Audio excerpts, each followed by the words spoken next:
राजस्थान विधानसभा में गतिरोध बरकरार है। नेता प्रतिपक्ष टीकाराम जूली हमारे साथ हैं। सर, आपने विधानसभा अध्यक्ष को यहीं संभाल लो। विधानसभा अध्यक्ष को रुला दिया सर।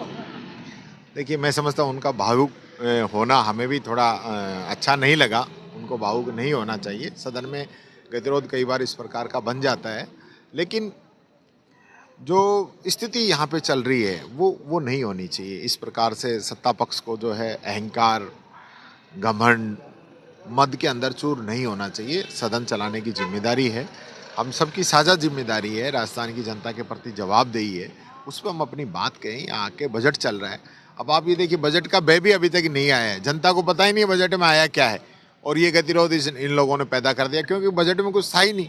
तो ये इनके लिए तो अच्छा है कि न तो मंत्री फंस रहे हैं, न बजट के बारे में चर्चा हो रही है। इससे अच्छा तो क्या हो सकता था। 6 दिन हो गए सर, गतिरोध टूटने के कुछ आसार आपको कहीं नजर आ रहे हैं? कोई बातचीत का प्रस्ताव वहां से आया? क्योंकि वहां से नहीं आया। मैंने स्वयं मुख्यमंत्री जी से बात की, गहलोत साहब ने प्रयास किया, मैंने संसदीय मंत्री जी से बात की, हमारे सचेतक ने बात की, हमारे उपनेता महोदय ने बात की, हम सब लोग बात कर रहे हैं, लेकिन उधर से तो कोई बात ही नहीं कर रहा।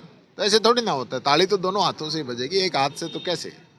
वजह कुछ समझ में आ रही है इस पूरे घटनाक्रम को मीडिया ही देखे ना। वजह तो मेरे को जो समझ में आ रही है, मंत्रियों की परफॉर्मेंस। मंत्री नहीं चाहते सदन चले, उन्होंने ही मुख्यमंत्री पे प्रेशर बना रखा है कि साहब अड़े रहो, झुको मत, मानो मत। ये ऐसे थोड़ी ना होता है। इससे पहले भी गतिरोध हुआ है, खुद देवनानी जी को निकाला था, तो इनके लिए जो खेद प्रकट किया वो राजेंद्र राठौड़ जी ने किया, और एक बार राजेंद्र राठौड़ जी को निकाला तो खेद प्रकट किया कटारिया जी ने।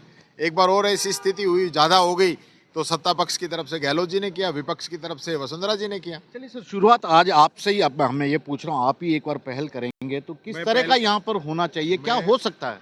2 शब्द मंत्री कह दे, मैं खुद खेद प्रकट करने को तैयार हूँ हमारी तरफ से, तो इससे तो ज़्यादा क्या हो सकता है। टिप्पणी को एक्सपेंस कर दे, मंत्री खेद प्रकट कर दे, इधर से मैं खेद प्रकट कर देता हूँ, शुरू करें।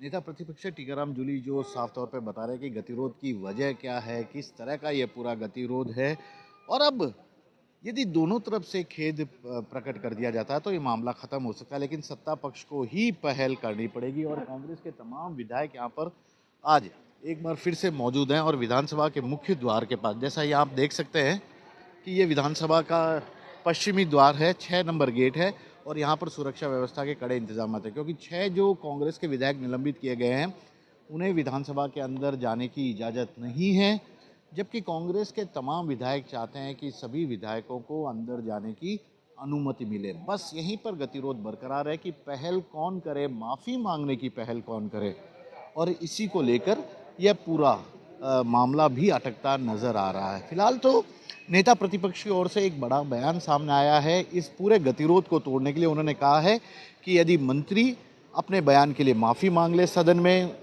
इंदिरा गांधी के लिए कहे गए शब्दों को वापस ले लिया जाए, तो वे भी कांग्रेस विधायक दल की ओर से माफ़ी मांगकर इस गतिरोध को ख़त्म करके आगे कार्रवाई बढ़ाने पर सहमत हो सकते हैं। तो प्रस्ताव विपक्ष की ओर से गया, अब सरकार को फैसला लेना है कि इस पूरे प्रस्ताव को वह किस तरह से लेती है। क्या उसके पास कोई और भी दूसरा विकल्प है जो इस गतिरोध को ख़त्म कर पाए? कैमरामैन सोहन सिंह के साथ श्रीवत्सन, जयपुर न्यूज़ 24।